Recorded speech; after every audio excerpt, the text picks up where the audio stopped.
At the most recent PlayStation State of Play, the next entry into the God of War franchise was revealed, entitled God of War Lao Fei. For the first time ever in a God of War game, someone other than Kratos will be the main protagonist, that protagonist being his wife Fei. I'd like to make it clear at this point that no, my problem with this game isn't that Fei is the main character. Fei is cool as fuck.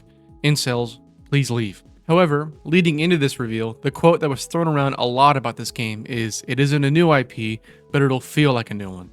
And that is just not something I felt when the State of Play wrapped up.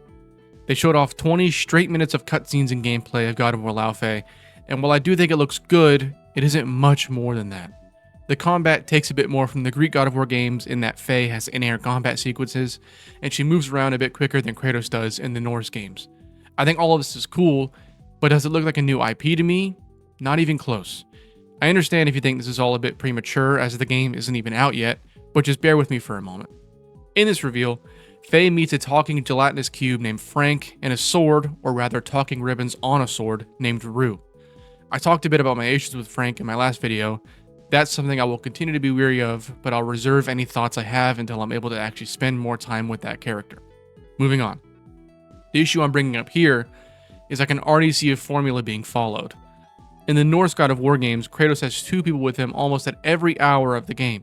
Atreus, Kratos' son, who also doubles as his sidekick in combat, and Mimir, the god of knowledge and wisdom that sort of acts as a guiding light through God of War 2018 and Ragnarok, as well as some comedic relief. I love both of these characters a lot, especially Mimir. But while watching the God of War Lao Fei trailer, I started to immediately pick up on this idea that Frank is your partner in crime, helping you out in combat, and Rue, the talking ribbon, is at your side, just as Mimir is, talking you and guiding you throughout your journey. I understand that it's a new environment and a new story, or rather a different side to the story from the same universe we know, but at the core of the gameplay, it is following the same structure as God of War 2018 and Ragnarok. Will it be good? I'm sure it will. Santa Monica is a great studio, but I just can't help but wonder why this incredible studio can't just work outside of the parameters a little bit and make something that we've never seen from them before. And this is where PlayStation and its other first-party studios come into play. In mid to late 2010s, it felt like PlayStation was consistently putting out something cutting edge, starting of course in 2013 with The Last of Us. This was by no means the first narrative-focused video game, don't get me wrong, but it was the first with writing as highly praised as this, and it was a totally brand new universe exclusive to PlayStation consoles. It was the start of a new era for PlayStation. In 2015, you had Bloodborne. In 2016, you had the conclusion to Nathan Drake's journey in Uncharted 4: A Thief's End. In 2017, Horizon Zero Dawn came out, which I may not love, but there was a massive audience for it. In 2018, you had Insomniac's Spider-Man and Santa Monica's Return with the first God of War game in 5 years, which were both nominated for Game of the Year. Not to mention the beloved Shadow of the Colossus remake that same year. In 2019, they continued their hot streak with Death Stranding and Days Gone. Two divisive games much like Horizon, but again, they both have their audiences. Even into the 2020s, they had games like Ghost of Tsushima and The Last of Us Part 2 release, with Returnal releasing in 2021. You get my point. PlayStation used to be consistently releasing varied games that tried new things.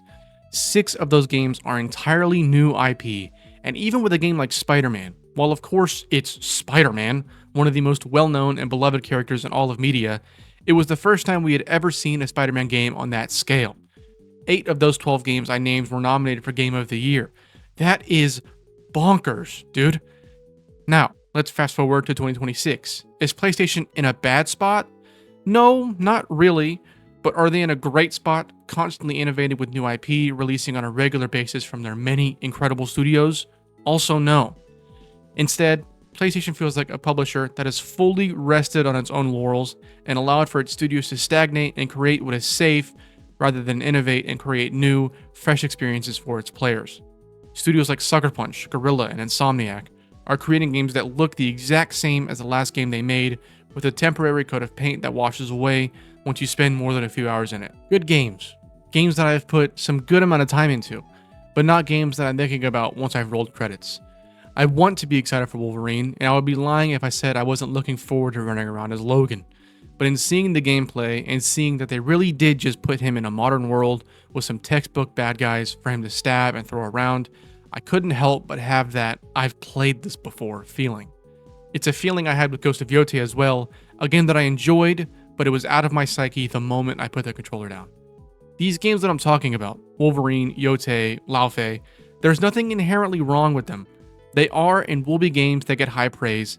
They'll score high on Metacritic. I'm sure one of them at least will get a Game of the Year nomination. But in 4 to 5 years, when we are a few years into the PS6 generation and these studios still aren't innovating, they're still releasing games using the formula they used in the last 2 games, what exactly is PlayStation offering with its first-party games that people can't get from the catalog available on the PS4 or PS5? The fact of the matter is that these studios likely feel that they have to continue to make what they know will sell because of how volatile the industry currently is. You can be releasing great games and making millions and millions of dollars for PlayStation, and they'll shut you down because you simply weren't making enough to fulfill their freakish live service inflated greed, and there isn't a competitor around capable of whipping PlayStation into shape and forcing them to refocus on what got them to this point. It became clear about a year after the start of the modern generation that Xbox simply wasn't capable of competing with PlayStation with their current offering. And if you look at PlayStation's catalog from 2021 and onward, it feels like they knew that for a fact. The one new IP that PlayStation has attempted to create this entire time was Concord of all things. The rest of their first-party games have been sequels. Is there good stuff in there? Of course there is, but again, nothing that really stuck with me, the player. The last thing I want to do after playing God of War Laufey is to sit the controller down and feel totally indifferent to what I just experienced. I shouldn't be watching the credits of a game created, at least in part, by Cory fucking Barlog and going, damn.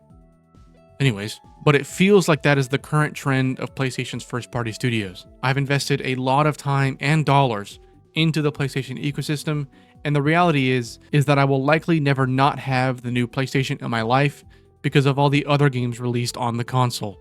But man, it would be really nice to have some innovative, creative, and inspired PlayStation exclusives back in my life again.